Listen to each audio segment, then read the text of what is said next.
I do believe that it is significant what Luke, the writer of the book of Acts, refers to a man by the name of Cornelius as a certain man. And then he goes on to tell us that he was from Caesarea and that he was a centurion, simply meaning he was a soldier over 100 men.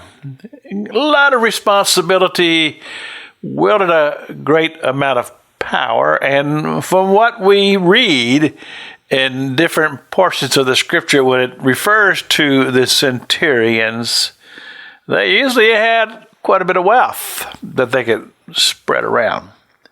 Thus, the scripture tells us that Cornelius was a man who was a godly man. And he was a man of heart to give. He was a man who gave alms.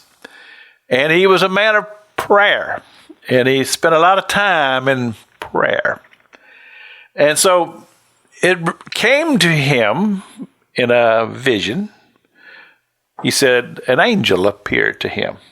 And to me, this is quite a phenomenal thing. And it says, as usual, what we read when somebody in the Bible encounters an angel, he says he was frightened.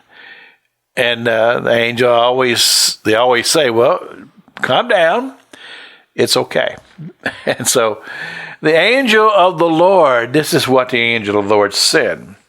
He says, God has heard your prayers and your giving. He's aware of that. And then he uses this expression.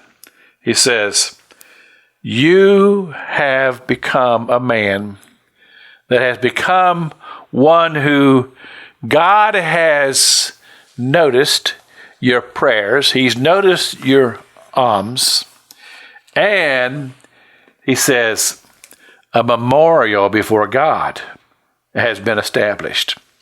And when I read that, I was just amazed.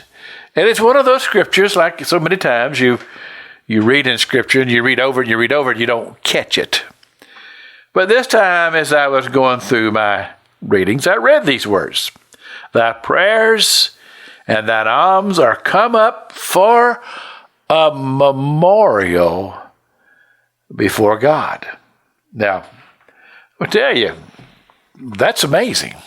That's amazing. I mean, that sentence tells us so much about mankind's relationship with God.